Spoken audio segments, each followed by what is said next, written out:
दोस्तों नमस्कार, आप देख रहे हैं द दस्तक 24। मैं हूं आपके साथ आदर्श कुमार। बात करेंगे इस एपिसोड में किसान और गेहूं की। दोस्तों शेयर बाजार साल के उच्चतम स्तर पर चला गया है। रुपए में भी डॉलर के मुकाबले काफ़ी सुधार हुआ है, लेकिन पीड़ा इस बात की है कि आखिर गेहूं के दाम भी उच्चतर स्तर पर पहुँच गए हैं। 2842 रुपये कुंटल। जी हाँ दोस्तों, 2842 रुपये कुंटल गेहूँ हो चुका है। लेकिन पीड़ा इसलिए कि इस देश ने कभी किसानों का भला सोचा ही नहीं। जी हाँ, हम कह सकते हैं अभी तक ऐसी मानसिकता ही विकसित नहीं हो पाई है। पेट्रोल और डीजल के दामों में आग लग जाए हमें कोई चिंता नहीं होती। हम सहूलियत तक नहीं बरतते, उतना ही घूमते फिरते हैं, उतनी ही रेस लगाते फिरते हैं। लेकिन जब गेहूं के दाम बढ़ते हैं तो हमें दिक्कत होने लगती है, जबकि इस मूल्य वृद्धि से किसान का कोई लेना देना नहीं होता है। दोस्तों किसान भाइयों को तो इसका फ़ायदा भी नहीं मिलता। आज जब गेहूं के भाव आसमान पर हैं तब किसान ने गेहूं बोया है। अक्सर दिवाली के बाद ही देश में गेहूं बोया जाता है। 3 महीने में फसल आ जाएगी, तब तक गेहूं सस्ता हो जाएगा। किसान तो वही 2000 रुपये कुंटल के भाव से ही इसे बेच पाएगा। इसका खाद दवा आदि सब कुछ महंगा हो जाएगा। इसकी चिंता किसी को नहीं है। अभी हाल ही में जो दामों में बढ़ोतरी हुई है उसका फ़ायदा तो केवल व्यापारी वर्ग को ही होना है। दरअसल रिपोर्ट बताती है इस बार सरकार का गेहूँ स्टॉक लगभग आधा रह गया है। जाहिर है व्यापारियों के पास काफ़ी मात्रा में गेहूँ रखा होगा। काला बाजारी में अक्सर व्यापारी माहिर होते हैं। अनाज को साल 6 महीने रोकने की क्षमता अक्सर व्यापारियों में होती है।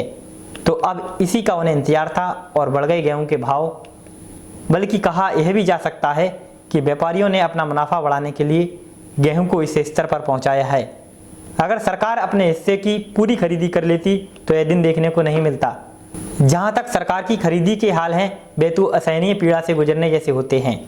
मंडियों में हाल बेहाल है। कभी मंडी आप जाकर देखिए, यहाँ पहले ही अपने रकबे की फसल बेचने के लिए नंबर लगाओ, फिर नंबर अगर जल्दी आ जाए तो इसके लिए बाबू को पैसे खिलाओ, और जब नंबर लग जाए तो 3-3 दिन किसान गोदाम के आगे ट्रैक्टर लगाकर वहीं सोता है, वहीं खाना वहीं नहाना करता है।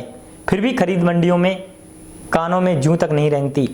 वे अपनी ही चींटी की टांग वाली चाल से चलती रहती हैं।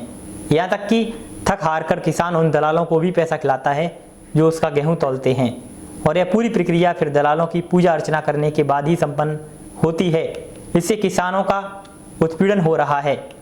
दोस्तों मैं सवाल सरकार से पूछना चाहता हूं कि क्या सरकार, उसके मंत्री, कलेक्टर और बचे हुए अफसरों को यह उबाऊ और भ्रष्ट परंपरा नज़र नहीं आती है? लोग तो यहाँ तक कहते हैं कि खाए हुए पैसों का हिस्सा ऊपर तक जाता है। अब इस ऊपर तक का कोई हिसाब किताब नहीं है जो कहा जा सके कि आखिर कितना ऊपर। यकीनन किसानों के इस उपहास से मुक्ति का रास्ता खोजना जरूरी है। जय जवान जय किसान का नारा देने वाली सरकारें केवल नारा देकर सो जाती हैं, और लाचार किसान बरसों बरस इसकी सजा भुगतता रहता है। यह सजा बंद होनी चाहिए। इस पर आपकी क्या राय है हमें कमेंट सेक्शन में लिखें, और हमें ऐसी उम्मीद है आप खबर को जरूर शेयर करेंगे। शुक्रिया।